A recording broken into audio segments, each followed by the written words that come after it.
Hello and welcome back to The Winning Agenda. My name is Jesse Muehlman-Marshall and I'm here with another installment in what is probably my favourite part of doing FaB content on YouTube, and that is the Hero Spotlight series. This is something that's very near and dear to my heart, I guess, in terms of how I approach the game and how I think about the game, and it's a way that I can share, I guess, the way that I approach metagames with you. And I hope that you found this series useful so far. I've been through, I think, 8 heroes out of the available classic constructed heroes already, and I'm looking forward to getting through the rest. Obviously, LSS is releasing even more as we go in Uprising, and I'll keep plugging away at those new heroes as they're released. But what I try and do as well with these spotlights is not just sort of talk off the top of my head. I try and actually do some research in terms of playtesting, thinking about strategies, playing against the deck, playing with the deck, really going a little bit deeper into what makes it tick and how to play against it, and then present this kind of information to you. So that's, I guess, why I don't always release them straight away as soon as a hero is released, and also why I haven't perhaps released all of them yet, because I haven't got enough experience with every single hero in FaB to feel like I'm able to share meaningful insights with you. But Briar is something that I've played quite a bit with. It's something that this hero spotlight's probably been a little bit more delayed than others because of the amount of attention that Briar received. I think in the lead up to Australian Nationals and New Zealand Nationals in January this year, Briar was sort of the deck to beat. We saw it get some ban list attention, and I wanted to let everything settle down a bit before I did this hero spotlight. But here we are post the Starvo ban list, if you like, and I've got a very special installment of the Briar hero spotlight. So let's dive straight in.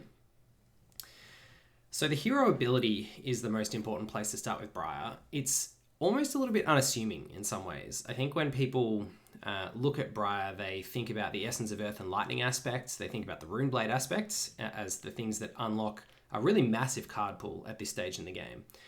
And the embodiment side of things and how they influence your gameplay can sometimes be a little bit overlooked. So I really wanted to start by talking about these embodiments, as well as talking about the card pool aspect of Briar's hero ability a little bit as well, to really frame the discussion here and frame the way that you think about approaching deck building for this hero. So Briar has Essence of Earth and Lightning, which means she can have Earth and Lightning cards in her deck. She's also an Elemental Runeblade hero, which gives her access to Elemental cards and Runeblade cards. So as of Tales of Aria's release, Runeblades had been in Tales of Aria, Monarch, and Arcane Rising, with Runeblade cards in each of those sets that Briar could play. You also had all the Elemental cards in Tales of Aria itself, as well as all the generics, obviously, throughout each of the sets. And what that gave Briar was a really enormous card pool to pull from. As we go through this video, you'll see that the Elemental Runeblade cards as such, so the cards designed specifically for Briar that only Briar could play, do form a part of the most powerful Briar builds, but in large part, the most powerful Briar builds simply draw on the best aspect of Briar's massive card pool, the best aspects of Briar's massive card pool, to deliver a sort of consistent, aggressive game plan that doesn't necessarily revolve around the more intricate parts of the Elemental Runeblade card pool. So how does Briar do that effectively and more effectively than other heroes? The other aspects of Briar's hero ability are the embodiment of Earth and the embodiment of Lightning. So embodiment of Lightning, just like a sort of mini version of Chain's Soul Shackle ability, gives Briar the capacity to generate go again advantage, so action point advantage over the course of the game. So Chain has access to it simply through its hero ability every turn. Generate a Soul Shackle, you generate another action point, basically, as long as you're playing a Shadow or Runeblade action card.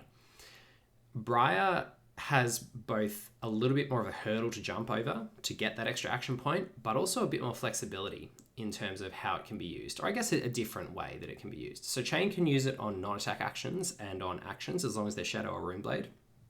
Briar can only use it on attack action cards rather, but it can be any attack action. So it can be generic, Runeblade, Elemental Runeblade, or anything else that Briar is able to play, Earth or Lightning. That means that when you're deck building with Briar, so long as you have the capacity to generate embodiments of Lightning, which you do through Briar's hero ability, the second time you play a non-attack action card each turn, you get to create one of these tokens. So long as you build your deck with that in mind and the capacity to actually generate these embodiments, you can then use them on any attack action card to get go again, which leads to some interesting deck building options and some creativity that you can build into your deck. Embodiment of Earth gives your non-attack action cards +1 defense while defending, and at the beginning of your action phase you destroy Embodiment of Earth. How do you generate Embodiments of Earth? You generate them by, when your attack action cards deal damage to an opposing hero. So that can be arcane damage, physical damage, or any other damage that comes from your attack action cards. You can only get it now once each turn thanks to the errata, but that's still a powerful buff. It can turn your 3-block non-attack actions into 4 blocks, which is huge, or it can turn your 2 blocks into 3 blocks, which gives you just that little bit more of a defensive edge as you're trading blows with your opponent. So you can sort of see just from the hero ability that Briar sets you up for this really interesting resource advantage game over the course of the game plan rather, that is. Within that game plan, Briar can construct large wide turns using the Embodiments of Lightning, but can also block effectively using Embodiments of Earth, whilst also getting damage in on her turn. And that incremental advantage that you get from the Embodiments of Earth as the game goes on, and from the action points from your Embodiment of Lightning, really forms the core of how you can think about designing a Briar deck. The weapon is the other really important part of Briar's game plan. So as we found out recently with the FaB 2.0 announcement, this is Briar's signature weapon. So if and when Briar becomes Living Legend, it will go away, much to, I think, many other players and many other classes' joy, because it is possibly the most powerful weapon in the game. It's certainly up there. It's a common or token weapon, and it's called Rosetta Thorn. It costs 1 to attack with Rosetta Thorn, quite bemusingly, because although it only has 2 base attack, if you've played an attack action and a non-attack action card on the same turn you attack with it, you get to deal 2 arcane damage to a hero. So it's really 1 resource for 4 damage if you've fulfilled that condition, but the 4 damage crucially is split between physical and arcane.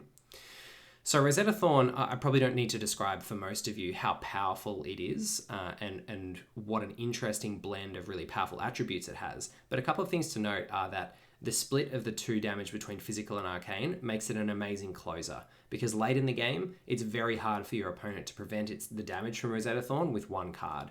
Even if they're a defensive deck playing Crown of Seeds, if they crown to prevent 1 of the 2 arcane, they're still going to be leaking 1 arcane damage, unless they're able to dedicate another resource from the card they pitched to an arcane barrier and then block the 2 physical damage. But then they're committing a lot to simply preventing your weapon attack, which means that if you can demand some more of those resources earlier in your turn with other arcane damage pings or other threats, then often the Rosetta can just be that little bit at the end for only 1 resource and 1 action point that splits the damage really effectively and can threaten to get through even the toughest of defenses.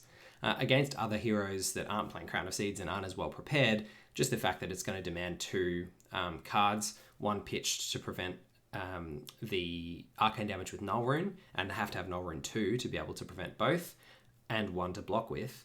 When Briar's threatening so much physical damage, if your opponent's dedicating 2 armor slots to Arcane Barrier 2, you almost feel pretty good about that. If they're dedicating 2 armor slots to just combat your weapon, and then you've got all these other powerful cards in your deck that are going to be threatening them with physical damage, you're sort of already starting the game a little bit ahead. So Rosetta Thorn, a really powerful weapon, a really powerful threat, and something that is really core to Briar's game plan. And obviously synergizes really well with your plan of playing not a mix of non-attack and attack action cards, just like every other Runeblade. So your non-attack actions, if we go back to sort of starting from Briar's hero ability, are going to be a really important part of your deck, because your non-attack actions not only turn on your Rosetta Thorn if you play 1 in your turn, but they also give you the capacity to generate Embodiments of Lightning. So what sorts of non-attack actions do you want to play? Of course, non-attack actions that have go again themselves are going to be useful, but also those that add on hit triggers are going to be even more useful in a sort of aggressive focused game plan like Briar tends to be.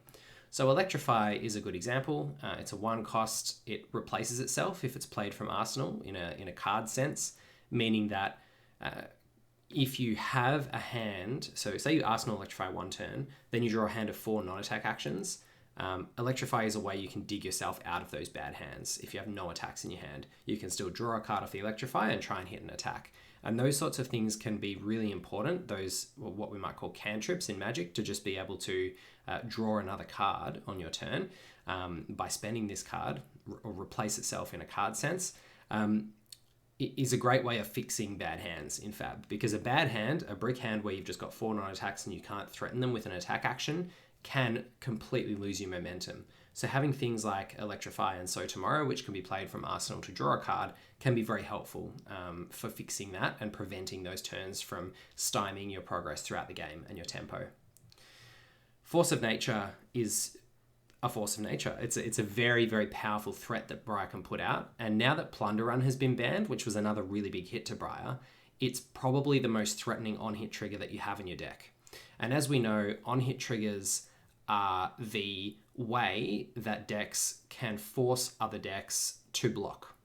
Because if you don't have on-hit triggers, and if you don't have threatening on-hit triggers, the power level of most cards in FaB now means that they're going to do more for your opponent keeping them in their hand and then deploying them to attack you than they are blocking for their block value. But when you deploy relevant on-hit triggers and force your opponent to change that calculus slightly so that if they elect to take damage, they're not only taking the raw damage number, but they're giving you some other advantage of some varying amount of severity, then they may be forced to use their cards to block, even though that is arithmetically for them a less advantageous way to spend their cards.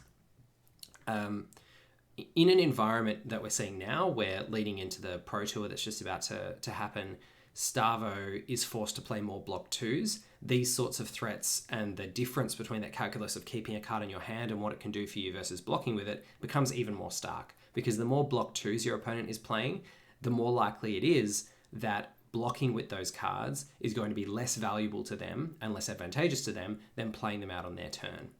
So cards like Force of Nature can punish decks that play a lot of block 2s, forcing them to block with really inefficiently, just to stop these kind of powerful on-hit triggers from happening. So what does the card do? It's a Briar specialization. It's got Earth Fusion, costs 0 and blocks for 3. So great stats. It's a blue. So it's got everything you could want really in terms of base stats. It says whenever an attack action card you control hits this turn, if its power is greater than its base power, draw a card. If Force of Nature was fused, your next attack this turn gains +1, and it has Go again. So Force of Nature kind of ticks all the boxes for Briar. It gives you half an Embodiment of Lightning. You know, with one other non-attack action card on your turn, you've got yourself an Embodiment of Lightning and a Go again. It buffs your next attack if you fuse it by +1, and then it gives all your buffed attacks, which if you fuse it, your next one is definitely going to be, unless it's a Ravenous Rabble, the ability to threaten to draw a card on hit. So and therefore extend your turn and threaten even more damage and even more on hit triggers if you've got buffs. As we'll come to later, it combines really powerfully with Channel Mount Heroic, which is another core card in the deck. But for now, let's just note that it's a very, very powerful threat that fulfills all of the key elements of Briar's game plan. Nimblism is a simpler example of this. It doesn't give you an on-hit trigger, but it just gives you 0 cost, +3 damage, and half an Embodiment of Lightning. So it's kind of your bread and butter, very basic non-attack action that you might play in Briar if you've got nothing more powerful, but it just fulfills those basic conditions of what Briar's wanting to do. Pulse of Candlehold is, I've cut off at the bottom there, it's an Earth Lightning card, so it's both of Briar's elements. It's legendary. It lets you put 2 target Earth, Lightning, and or Elemental action cards from your graveyard on top of your deck, then you banish it, and it has Go again. So it's card disadvantage on the turn you play it, in the sense that you're not actually putting either of the cards from your graveyard into your hand, you're putting them on top of your deck, but you're choosing to get, ideally, 2 of your most powerful cards or a powerful combination of cards and setting them up for you to draw next turn. It's also giving you half an embodiment, and it fuses, so you can use it to fuse your Force of Nature or any of your other fuse cards in your deck. So Pulse of Candlehold is a good role player. It obviously has Go again, allowing you to easily string it together with another non-attack action to give yourself that Embodiment of Lightning, and it's one definitely worth considering including in your deck. Sting of Sorcery, just like the others, it's a non-attack action with Go again. It's half an Embodiment of Lightning. It gives all attack action cards you control, when you attack with this, deal 1 arcane damage to target hero, and at the beginning of your end phase, you destroy Sting of Sorcery. So again, it costs 0, gives you a relevant effect. Obviously, this effect was a lot more powerful when you could stack multiple embodiments of Earth from Briar, because every attack that you played was threatening to give you an embodiment of earth from the arcane damage, as well as embodiments of earth from the physical damage it dealt. And you could easily, on a turn when you played Sting of Sorcery, see 4 or 6 embodiments of earth, meaning that your non-attack actions were blocking for absurd amounts. Now that embodiments of earth have been nerfed a little bit, Sting of Sorcery might not make it into your deck, but it's still a relevant blue non-attack action with Go Again that contributes pretty well to a turn where you're going wide. Sonata Archonics, rest in peace Bloodsheath Skeletor, is still a very powerful threat for Briar. So Briar, even when Skeletor was legal, would often play Sonata Archonics without Skeletor, and even if Briar was playing Skeletor in that particular matchup, they may not even have any rune chance. They'd just be playing it for the block value. Because what Skeletor does is, even at its base power, so just revealing 3 cards from the top of the deck, X equals 0, it's very similar sort of to, I wouldn't say it's similar to Force of Nature, but it gives you a similar capacity to draw additional cards, as both Force of Nature and Electrify do. It's similar in many ways to what I was describing with Electrify, that if you have a 4-card hand or a 4-card hand plus an arsenal where you have no attack action cards, all of a sudden Sonata Archonics is a non-attack action card in your deck, like it's a non-attack action slot, it's half an embodiment of lightning, and it allows you to find attack action cards to fix your hands. So if you think about in an ideal Briar match, you want to have no turns where you fail to draw attack action cards, ideally. Sonata Archonics just having this in your deck reduces the likelihood that you will have any of those turns. And so it achieves one of your main objectives, whilst also giving you this incidental benefit of half an embodiment of lightning and potentially some arcane damage as well to go with it. So Sonata Archonics, a really powerful card for Briar, and one that I encourage you to put in your decks. Obviously, it doesn't always hit, and it does introduce some kind of deck building restrictions, or consequences rather, for efficiency if you put defense reactions in your deck, because it makes it less likely that Sonata will hit the more defense reactions you have in your deck. But if you're playing a Briar build that's relatively 50-50 between attack and non-attack actions, you have a very significant chance of hitting off your 3 cards, an attack and a non-attack with Sonata Archonics when you play it. And even if you don't, it only matters so much that if you miss when you've got no other attack action card in hand, obviously. So the chances of those 2 things happening together is even lower. So it's very much worth including in your deck, and one of the all-star role players, I would say. It's not a game-winning card like it was in Viserai OTK or in Viserai generally, but it's just a solid role player that helps you fix some of your awkward hands. Revel in Runeblood is a very interesting card, and one that is good in Briar, definitely powerful. It's effectively a 0 for 4, but it's a non-attack action, so it's threatening quite a lot of damage. It synergizes really well with Swarming Gloomveil, being one of the other cards that came out in Everfest. But the issue with it is that its sequencing is a little bit awkward sometimes with what Briar is trying to do. It's both awkward and beneficial. So the awkward part of it is that you can't play it before your first attack action. So if the only attack action you have in your hand is one that doesn't have Go Again, it's difficult to use this to generate the embodiment of lightning to give your first attack action Go Again. However, it works very well if your first attack action does have Go Again, and then you can play this to get a benefit or a buff, which you can then spend on Rosetta, because Rosetta is going to pop the rune chance and preserve that embodiment of lightning that you generated, if this was your second non-attack action you played in the turn, over to your following turn. So it sequences a little bit differently to how you may want it to, if, as I said, your first attack action doesn't have Go Again. But if your first action does have Go Again, it can stop your buff from being wasted, because the buff that it provides in the form of 4 extra damage from Rune Chance does pop on the Rosetta, but the embodiment of lightning that it generates doesn't pop on the Rosetta. So it's just something to consider with your sequencing and your play, and one of the interesting things about Revel in Runechant Revel in Runeblood, compared with the other non-attack action options in the deck. Bramble Spark is another one like Nimblism. It just gives a straight +3 if it's fused to your next attack action card, and it gives an additional arcane damage as well. So it's a little more powerful than Nimblism if you can fuse it. So depending on how many Earth cards you're playing, you may want to consider playing Bramble Spark over Nimblism, Also depending on whether the fact that it's an elemental action does matter to you with your deck composition, but it's definitely one that's there in the mix. Gorganian Tome is the last one. This is just kind of a great illustration of everything that works well in Briar. It replaces itself and it has Go Again, so it's half an embodiment and it basically has no cost other than the fact that you've put something in your deck that doesn't pitch and doesn't block. But it's just a really solid card. You can only play one and it's definitely worth playing in all your Briar builds.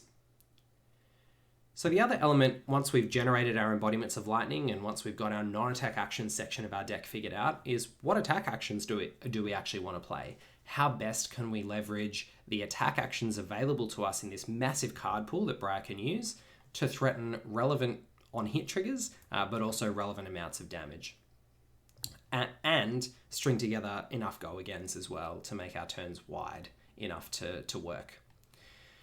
So we start with Entwine Lightning, and this is emblematic of the theme of all these attack actions that you might consider playing, is that these are specifically the attack actions that can or do intrinsically have Go Again, is that they're kind of 0 for 4s or thereabouts.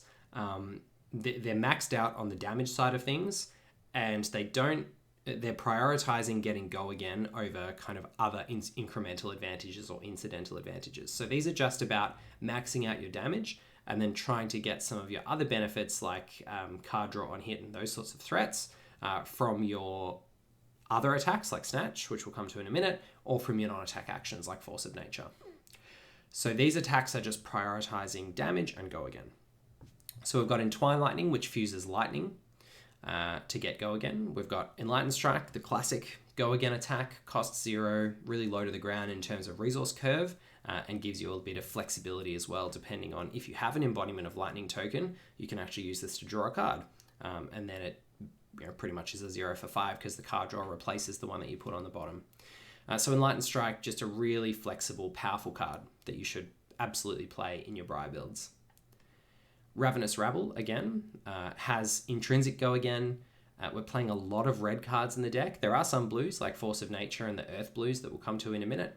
But even with that restriction, the damage and the go wide potential from Ravenous Rabble still means that it's making it into most Briar builds these days.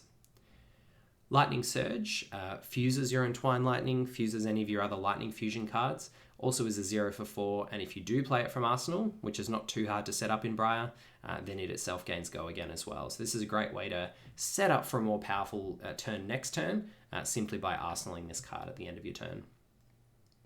Swarming Gloomveil, a little bit harder to pull off in Briar than in the other Runeblades, because you have a little less control over when you generate auras, but the potential to have a 0 for 3 or 0 for 4 with Go Again is definitely worth thinking about in Briar.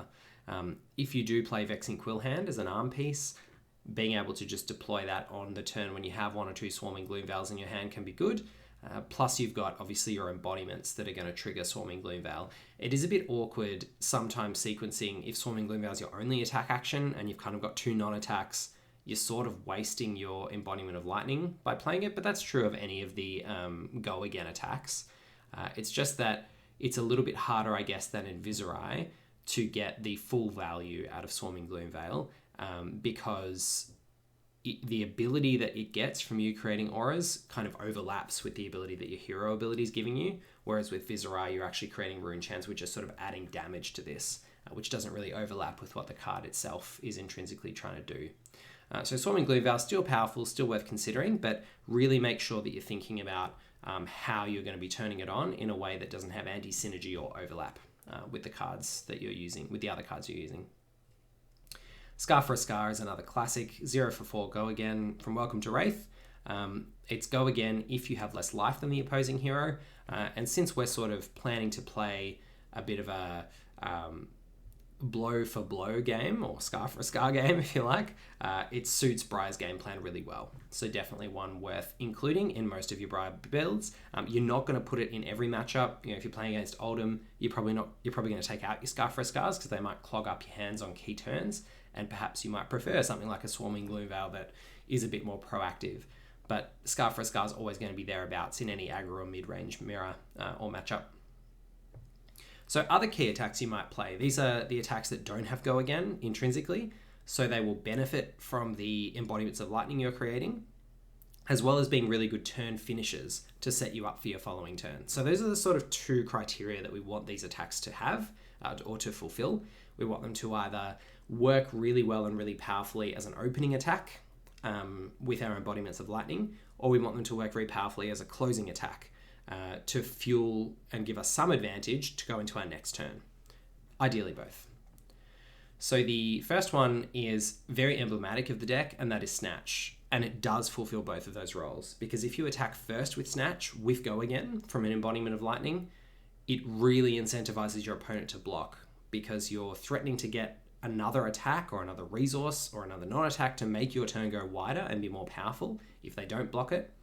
And it also works later in the turn, because again, if they don't block it, it might, even if it doesn't have Go Again, it's going to potentially give you an arsenal, which is going to make your next turn more powerful. And everybody knows, and as we've seen from discussing so far, a 5-card hand which is going to allow you to string together either an additional attack or an additional non-attack, which also represents half an embodiment of lightning on that next turn, is going to be so much more powerful than a 4-card hand. So Snatch at either end of your turn is representing a really, really good threat. Exude Confidence as well. It's another 0 for 4. It doesn't itself have Go Again, but it's got a powerful ability to get through defense reactions, as well as being pumped if you've got some spare blues lying around. So definitely one worth considering in those more defense reaction heavy matchups, and perhaps one to swap for those Scar for a Scars in those matchups too. We've got Arcanic Shockwave. Again, doesn't have Go Again, but it is, if you've got a lightning card, effectively a 0 for 5.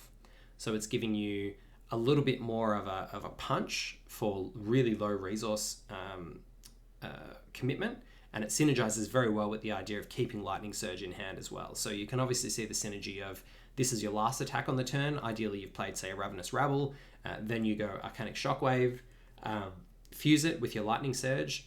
It's a 0 for 5 to finish your turn off, and then you arsenal that Lightning Surge, which is then going to be a Go Again attack on your next turn. So Arcanic Shockwave, very efficient if you can fuse it, and definitely a good way to finish off a turn. Arcanic Crackle, similarly, a little bit less powerful than Arcanic Shockwave, but doesn't have the fusion requirement to deal the arcane. So it's a good way to get a nice cheap embodiment of Earth, threatening one arcane, as well as a good way to use an early embodiment of lightning to set up sort of a go wide turn and split your opponent's resources between this arcane damage and physical damage as well. And then we've got Coax a Commotion, which is another relevant on hit. You know, each hero drawing a card, yes, it gives your opponent a benefit, but on your Channel Mount Heroic turns, which we'll come to in a minute, you're breaking card parity, right? So all of your attacks are intrinsically going to be more powerful than your opponent's cards as they're blocking, in terms of 1-for-1 trade. And so Coax a Commotion, each hero draws a card, you draw a 0-cost attack, you've got a Channel Mount Heroic out, you get to, if this has got Go Again, you get to then play your 0-cost attack. It's going to be more powerful than whatever card they drew is as a defensive card. So Coax synergizes really well with a lot of the things you're trying to do in the deck. Works really well with a embodiment of lightning token. If it hits, you can do the draw a card thing, you can do the quicken token thing to give yourself an even wider turn if you've got another couple of attacks to follow up with, or it can just be a great ender, turn ender, threatening to draw you a card for your arsenal and give you a quicken token to go into next turn as well. Obviously the benefits go to each hero, but there are going to be some heroes that aren't even, if they're more defensive, aren't even going to be able to use the extra card necessarily. You know, giving Oldhim an extra card on their turn, if you use this as a turn finisher, is not necessarily going to be as impactful as you having the extra card for your arsenal and the quicken token to go into your next turn. So it's got some really interesting applications in different matchups, and it's definitely one that's always on the border of playability for me in the Briar decks. So I've talked a bit about the big turns. So how do we make these big turns happen? Well, as you can see from the background here, Channel Mount Heroic is the first element of that, and Force of Nature, of course, which we've talked about already, is the second. So Channel Mount Heroic is the core card, and it says it's 3-cost aura, it stays in play, it has Go Again, it's a non-attack action. It says attack action cards you control have +3 strength. At the beginning of your end phase, put a flow counter on Channel Mount Heroic, then destroy it unless you put an earth card from your pitch zone on the bottom of your deck for each flow counter on it. So you need to be pitching earth cards. So you need to pitch one earth card on the turn you play it. That card goes on the bottom at the end of the turn. And then the following turn, you need to pitch 2 earth cards to keep it alive. But Channelman Heroic has go again. So in Briar, say the first turn, you pitch an earth card, play Channelman Heroic, play a 0-cost go again, and then play another 0-cost attack. Both the 0-cost go again attack and the 0-cost attack you play afterwards are going to get +3. And that's just on the first turn. Then the following turn, all your attacks that you draw are also going to be at +3. So if you combine that with having had a Force of Nature in Arsenal, then all your 0 for 4s are becoming 0 for 7s. The first one is going to be a 0 for 8 potentially if you fuse the Force of Nature, which you should be able to do if you play it before the Channelman Heroic. And then you get yourself an Embodiment of Lightning, because both these cards are non-attack actions. And then you're attacking with an 8 and a 7, both threatening to draw a card on hit. That's massive. So if that happens to get through your opponent's defenses, if they can't block 15, this is a 5-card hand setup. So you've got Force of Nature, Channelman Heroic, Earth Blue, and then 2 0 for 4 attacks. If they can't block the 15 from those 2 attacks, any attacks that you draw off the top are threatening to just keep going and going and going, and all threatening to draw more cards themselves, as well as piling on the damage. So this can, if your deck is perfectly pitch stacked to have just 0 for 4 go again attacks on top, then this can go on for as long as that's the case, as long as they can't block, and as long as your attacks keep having go again. But in an ordinary case, you're probably going to draw maybe 1, maybe 2 extra attacks, and then off the last one, an extra Arsenal card as well to set you up for your powerful second Channelman Heroic turn when the Channelman Heroic stays in play. So these 2 cards together threaten extremely powerful turns that can go extremely wide, but even just Channelman Heroic without Force of Nature synergizes so well with all your 0 for 4s and the capacity to go wide.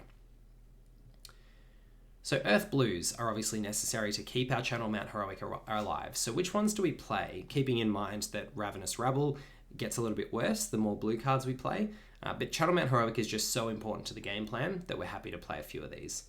So we've got Tome of Harvests, which works really nicely because it gives you half, as I've said many times, half an Embodiment of Lightning. It's a non-attack action with go again. Also can fix awkward hands. So Tome of Harvest definitely worth considering. It is a little bit awkward in that you can't Arsenal it, and it requires you to get rid of your Arsenal. So if you had a good Arsenal, you're going to lose that. But definitely as far as Earth Blues go, one worth considering having in your deck. Evergreen is just a reasonable attack to have. It's kind of a space filler. Earthlore Surge, similarly, it can be a relevant buff, but it's pretty expensive at 2 resources for a +3 buff. But it fulfills that blue role and that Earth Blue in particular, so keeping Channelman Heroic alive, as well as being half an embodiment in a pinch. So Tomorrow, I mentioned earlier when I was talking about Electrify, is another one that can both recycle your Channelman Heroics, putting them onto the bottom of your deck, as well as drawing you a card to fix your hand on turns where you don't have an attack action. And then we come on to tricks. So there are obviously some other Earth Blues. There's Burgeoning. There's other things which you can play. No more Autumn's Touch, sadly. But those Earth Blues that I noted there are definitely some that you might want to consider starting with sort of 12 to 15. Lightning Press is a good trick. So this is a lightning card. It can fuse your Arcanic Shockwaves. It can fuse any of your other Lightning Fusion cards that you play. And it gives an attack action card with cost 1 or less, which is most of the attack actions in your deck, +3. So it can just help you get those relevant on-hit triggers off. It can also turn on a Force of Nature by surprise, in the reaction phase, which means that your opponent might not be thinking that you're threatening to draw a card off whatever you attack with, and then all of a sudden you Lightning Press, you hit them, you do draw a card, you get whatever other benefit, and obviously works really well with Snatch and any of your other on-hit triggers as well. Spellbound Creepers is another trick that's worth talking about. I could probably make a whole video talking about Spellbound Creepers and the different things you can do with it. But suffice it to say, it's a good way to get your action point back, firstly, if you start the turn with a Snatch that doesn't have go again, and you've just got 1 non-attack action in hand. But it's also just a tricky way to do all sorts of different things at instant speed, which is something that your deck can't normally do. It's a speed your deck can't normally play at. And so opening your mind to the things that you can do with Spellbound Creepers is definitely something worth doing. Rattlebones is another one that hasn't seen all that much play in Briar because it's quite expensive. It costs 2. So if you are leaning more towards playing more blues, or if you're playing a more combo-oriented version of Briar, Rattlebones is definitely worth considering. The other reason that a lot of Briar decks traditionally haven't played it is that it only works on Runeblade attack action cards. So if you're playing Swarming Gloomveil and other cards like that, it gets a bit better, but it is a bit awkward. I just kind of put it in here because it's something you can play as an instant. It can get you like a net extra action point, but yeah, the Runeblade restriction is probably still a bit too real for Briar at this point. So what combo build was I talking about?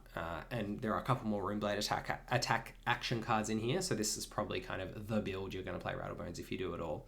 But this is one that revolves more around Briar's Elemental Runeblade cards. So the cards that are actually designed for Briar, rather than all those generic attacks and sorts of things I was talking about. So you've got things like Bramble Spark, which are efficient in terms of basically being 0 for +4 damage, split across 1 and 3. You've got Fulminate, which is going to work if you confuse both Earth and Lightning. It's going to give you half an embodiment of Lightning, so like all the other non-attack actions with Go Again, it's going to give all your attacks this turn +3, sort of like a mini Channel Mount Heroic, and it's going to give all of your attack action cards Go Again as well. So every attack action card gets +3, and every attack action card gets Go Again. And you can probably see from what I was talking about earlier with Force of Nature and Channel Mount Heroic, if you combine Force of Nature with Fulminate, similarly, all your attacks have Go Again for the turn, and all your attacks are threatening, and +3, and all your attacks are threatening to draw a card on hit. So Fulminate is kind of like a mini Channel Mount Heroic in that sense, as well as giving you the guaranteed Go Again, which may or may not increase the potential, or definitely does, I think, on that turn, increase the potential for you to go infinite, so to speak, as long as you keep drawing attack action cards. But obviously Fulminate doesn't hang around in the same way as Channel Mount Heroic. So in this combo build, we've got Fulminate, Force of Nature, as previously discussed, Blossoming Spellblade, which is the other, it's not a Briar specialization, but it's got Briar in the artwork. It's a 2 for 6 attack, so again, a little bit more expensive than the low to the ground 0 for 4s that we're sort of playing in the regular build. So you're probably going to play, a few more yellows, a few more blues in this build. But it says, if Blossoming Spellblade was fused, it gains whenever this deals damage to an opposing hero, you may banish a non-attack action card from your graveyard. If you do, you may play it this turn as though it were an instant, and if it would be put into your graveyard, instead banish it. Extremely powerful ability, and if it was fused, it deals 1 arcane damage, but it needs both Earth and Lightning fusion. So what it does is any damage it does, so any arcane damage or any physical damage. So if you ping them with this, with its fusion ability, it's going to allow you to then play a non-attack action from your graveyard as an instant, meaning that it nets an action point if it has Go Again. So Blossoming Spellblade allows you to construct, you can see here, and also is a toolbox because it lets you choose whichever one you want from your graveyard. It allows you to construct a really strong go wide turn with relevant on-hit triggers, relevant abilities, to make your turn as likely to go wide as you possibly can. So basic use case, these two cards that we've got at the front here, Force of Nature and Blossoming Spellblade. You play Blossoming Spellblade, you fuse with 2 cards, the 1 arcane damage hits, you banish a Force of Nature from your graveyard, you play the Force of Nature, you fuse that as well. Now your next attack after the Blossoming Spellblade is going to be at +1. If you've already played a Fulminate that turn, your Blossoming Spellblade, or any other non-attack action, your Blossoming Spellblade has also been buffed. It's going to then trigger and draw you a card, because Force of Nature is going to be in effect because you've played it before the physical hit happens, because you banished it with the arcane damage ping, and then you go on and on and on from there. So there's all these kind of like theory crafting massive turns that you can think up. How often are they going to happen? Probably not often enough to make it in a large competitive tournament, but there's some really high power ceilings here in terms of combining these cards together. And then Rattlebones is another one that you can think about because it allows you to banish Blossoming Spellblade, which is itself a Runeblade attack. So Rattlebones actually gives you a way, if you have to block early with your Blossoming Spellblades, it's basically just an extra copy of Blossoming Spellblade. It does, you do have to pay for your Blossoming Spellblade, so paying for both Rattlebones and Blossoming Spellblade can be a bit of a challenge in addition to having the ability to fuse, but it's just something worth thinking about there. Then on equipment, which is obviously an important element of any deck, we've got Skullcap. It's just solid 2-block, or 3-block rather, if you can block with it correctly at the right times in the game. And as we said earlier, the deck is largely, the basic Briar deck that is, about trading blows with your opponent. So you will end up on lower life at some points, and using your Skullcap at those key points is going to be really crucial. Then we've got Tunic as well. Really good, solid. It's going to give you resources which will help you pay for things like your So Tomorrows and your Electrifies and your other 1-cost cards on turns where you don't want to be pitching a whole card for resources, and in a deck that's playing a lot of reds. That's really the sort of deck where Tunic shines. Grasp of the Arknight, solid blocks, 3-block over the course of the game, gives you the capacity to generate rune chance if you are going to be playing Swarming Gloomveil, or in general, you can just sort of turn your blues, if you've got a blue at the end of the turn to attack with your Rosetta, you just get to create a rune chant as well to create an extra damage, which can add up over the course of a game. Spellbound Creepers, we discussed earlier, lots to say on that in terms of options, but it's just a powerful way to extend your turns and get your action point back after playing, say, a Snatch at the start of the turn. And then similarly, Snapdragon Scalers is a less taxing way. It doesn't cost you a resource. It doesn't require you to have a non-attack action. You can just straight up give one of your snatches go again. So you might prefer to play Snapdragon Scalers. But Spellbound Creepers has a bit more flexibility and a higher ceiling. It can be used more than once as well if you can deal the arcane damage to keep it around, and it's got a block. So Snapdragon Scalers and Spellbound Creepers are sort of slightly different. Scalers is probably more consistent, but Creepers got a higher ceiling.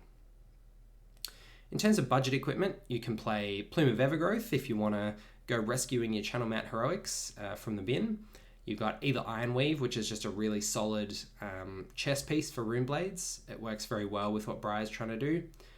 And then you've got Iron Rock Gauntlet as well, just for your basic arm, for the 1-block arm. You don't really want to be playing Iron Hide equipment in Briar because you don't want to be pitching on your opponent's turn. And then lastly, of course, Snapdragon Scalers, which we discussed earlier, is probably actually the best or one of the best equipment anyway, regardless of rarity. So the sideboard cards you might want to consider. Command and Conquer, obviously always powerful and can be particularly good against some particular decks. So worth thinking about, also especially into decks that are playing a lot of defense reactions or decks, other Runeblades, for instance, that are looking to set up an arsenal regularly. Runic Reclamation, a very strong one, new card from Everfest, very strong against Prism, and worth considering against any deck that's looking to build up auras. Lead the Charge, similarly important against Prism. You don't want your Channel Mount Heroic turns to get shut down by Arclight Sentinels, so having Lead the Charges can just let you break out of that and still go off on your Channel Mount Heroic turns. Crown of Dichotomy, another Arcane Barrier, obviously useful to have in the sideboard just in case there's a Kano lurking around the corner. So in summary, think about your hero ability, use your embodiments when you're designing your deck, and think about how you're going to get the most out of them. Think about them when you're playing as well. Can I afford to take the foot off the pedal a little bit here with a bad hand, just make sure I get an embodiment of Earth, and then maybe block a bit, and then make sure I'm keeping one attack back to threaten an embodiment the next turn, an embodiment of Earth that is, because that's enough of an incremental small advantage to grind myself back into the game and get and pivot on a bigger turn when I've got a better hand. Use those embodiments and use your hero ability, even if the advantages can look a little bit small and a little bit incremental. Build to your 5-card hands. Don't be afraid to hold cards back, not attack with Rosetta, and go for the arsenal if it's going to deliver you a far more powerful hand next time. Threaten huge turns with Channel Mount Heroic and Force of Nature. Similarly, don't just throw out your power cards like Force of Nature just to generate an embodiment if you think that they're probably going to be able to easily block you on that turn. Perhaps think about holding back your Force of Nature for Arsenal and having a slightly weaker turn just on the off chance that with the 4 cards that you draw next turn, you're going to actually be able to threaten something much, much bigger. Chip away with Rosetta Thorn. Don't be afraid to rely on that split of the 2 and 2 to try and generate a little bit of value in the more grindy matchups. So that brings us to the end of the Briar Hero Spotlight. Got a little bit longer than what I was expecting, but I hope you've enjoyed those insights into Briar's strategy, what Briar's trying to do, and I think if you were going to think about how to play against Briar, it's all about taking apart these things. Take apart those 5-card hands, take apart their ability to stack embodiments by reducing the size of the card, of the number of cards they're able to have on their turn with your own threatening on hit triggers. Just like all the other aggro decks, cards in Briar's hand are worth more on their turn than they are as block in terms of their block value. So you want to be making them block as much as possible, and force them to come back at you with 1 to 2 cards instead of 4 to 5. So thanks for watching. If you want to support the channel, you can sign up as a member on YouTube, and I'm going to be doing some member-only giveaways soon, which is going to be really exciting. Some of the Legend Story Studios content creator promos. Really excited to have those hitting our hot little hands very, very soon, and we'll be doing a bit more coverage of the Pro Tour in a couple of weeks' time. I'm heading to the United States next week. Hope to see many of you there. And if you're watching this in the future, I hope you did well at the Pro Tour. I hope I did well at the Pro Tour, and I hope we all had a good time. And I'll be back with some more hero spotlights and some more different coverage over the next little while. Thanks very much for watching, and I'll see you soon.